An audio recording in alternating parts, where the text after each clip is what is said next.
tunog ng Muntinlupa style. Check this. Ito ang pinasok kong larangan at hindi nag-alilangan para muling maitaas at kilalanin ang pangalan. Prince Ruel yan ang pangalan na dating tinatawanan, pero ngayon ay pinupuri at muling hinahangaan. Dahil sa mga tugmaan at salitang binuo, batang laki sa Muntinlupa at sinilang sa tondo. Marunong din akong kumalang at marunong makisama. Huwag na nga lang aabuso, baka isa ka sa mapasama. Kapag ako ang bumitaw, ito'y hindi basta tumaan. Kung isa ka sa mahangin, isa ka rin sa tatamaan. Wala akong pakialam kung ano ang iyong sinimula, basta dito sa Muntinlupa ang aking pinagmulan. Tugong tondo, batang muti, ganyan ako kung maituring. Dahil sa talas ng isip at ng boses na matinig, ang pangalan ko nga pala ay Prince Ruel Papapero. Lumaki at isinilang na may dugong estranghero. Ako'y napabilang sa mga batikan na hindi malalamang, ng mga bumangon at lumamo na walang makakadrang. Sige, pakinggan ng makatan na amin ang inilathala. Wawasain tuturugin ang sino mamang pakilala na maangas. Ako ay hamak ng nabaguhan, pero hindi pa sisinda kahit sino man ang makalaban. Pagkat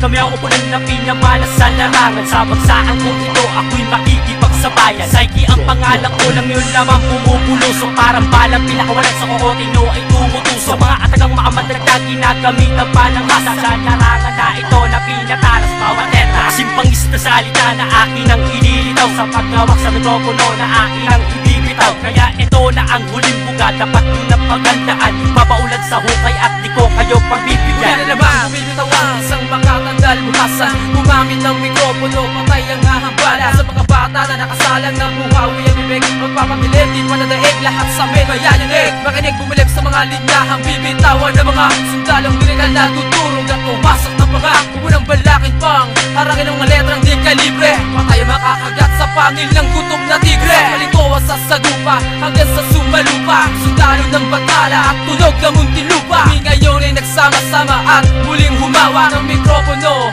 para tuluyan ang bawasan ang pangalan ng mga bobo na akala'y magaling. Mga buga walang dating, lahat kami nagpailing. Kaya makinig ka na lang, diyan na lang, tandaan mo ang pangalan. Ice Blue, hari ng larangan. Nestor, ngayon na malapat sa mikropono upang tapusin ang nagbabalak umagaw sa tono ko.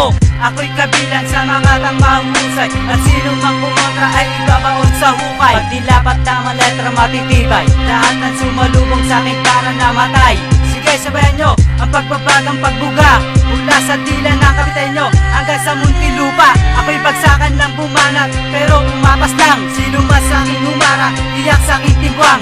Muli kong uulitin, ang pangalan ko ay Nestor, isa sa promotor at batikan na tirador. At kahit di mo tansyahin, eksakto lagi ang bitaw ng tunog ng Muntinlupa. Kahit san mo isigaw, may kalibre ang bitaw, wala kang butas kahit san.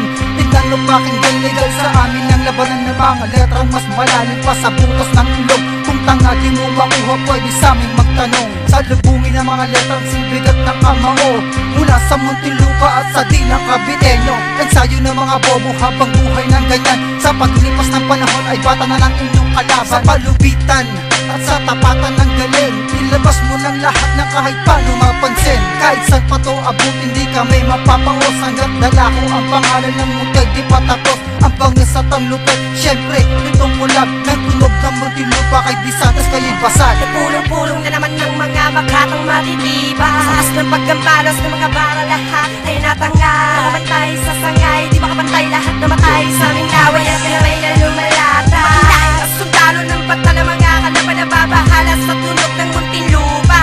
F-style nagsama-sama sa walang awat na pagwana. Teka namingang, sino ba yun? Nalamin mo kung sino ba yun? Nagngangalang pass sa larang ang tigbaan na to. Pilitin nyo man na sumalag sa mga pinakawalang bala. Tutunawin naman ang alas na para bang hinamay na ang dila. Bibihira ang mga nabubuwan sa mga lakas sa pagtira. Kung ititira lahat ay uubusin ko na. Sa akin ka lang makakarinig ng mga bagsakan na pambihira. Pats ko, tandaan mo,